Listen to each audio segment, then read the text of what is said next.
افغانستان ټولو خلکو قهرماني وکړه او د ملي وحدت حکومت به د ټولو استازیتوب کوي. 36 years of more or less continuous conflict.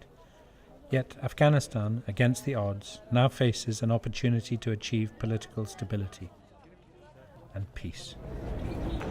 The challenges should not be underestimated. Many mistakes have been made and lessons learned since 2001. But abandonment of Afghanistan by the international community could be disastrous, as would failure by the Afghan elite to unify. The challenges should not be underestimated. Chaos in Afghanistan will not be confined to its borders. The conflict is not over.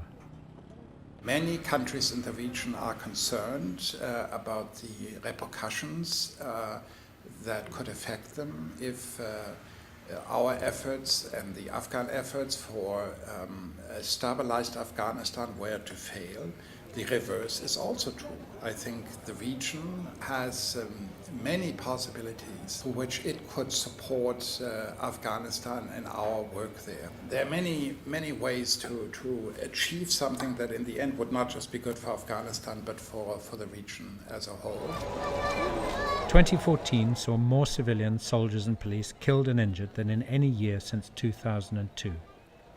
As international troops draw down, Afghans find themselves vulnerable. Corruption has become a feature of everyday life.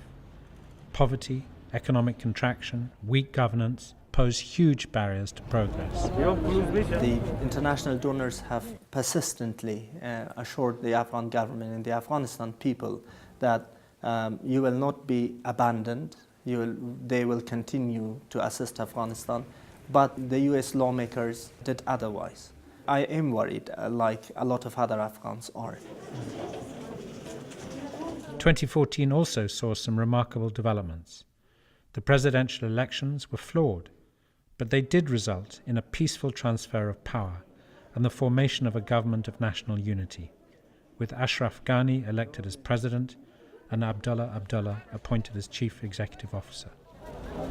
Everybody got kind of matured in this election because we have already passed few elections. Before we didn't have this experience. But this year I'm so optimistic. Most of the media played a huge role of engaging women in their roundtables and programs, but also candidates, which we were not seeing this in the past, were try to focus on the women's issues. They thought that they cannot ignore a majority of the population, which were women. The new government enjoys the goodwill of the entire international community. The president's agenda to bring peace and economic growth resonates with ordinary Afghans. It can also be supported by countries that have invested so much over the past decade. The ISAF mission has ended. Afghans are now in charge of their own future. My hope is to see a seriously reformed form of engagement, international engagements in Afghanistan. And by the way, I would like to clarify this as an Afghan to the international community, that this is not a begging that we are asking for. It's not something that it's only beneficial to Afghanistan and the people of Afghanistan. It is actually part of the responsibility of the international community to fulfill those promises that they have made to Afghanistan.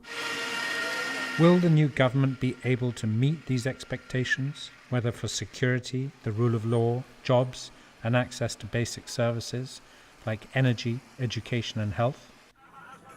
Critical to success will be a peace process among all Afghans. If the youth become educated, there is hope for the future. I've completed my secondary education and have just sat the university entrance exam and hope to study medicine. I would like to go to university to become a doctor. The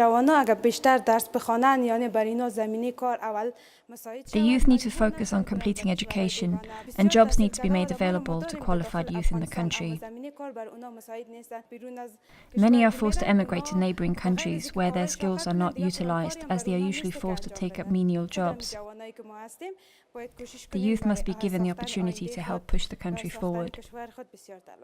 And this is a fundamental shift so that they can see. Chatham House has been East tracking Asia these has developments changed. over the last 2 years, bringing together Afghan and international experts and policymakers, looking at challenges as well as the opportunities, whether in terms of development, elections, getting a peace process going, or Afghanistan's relations with its neighbours. The future will be turbulent.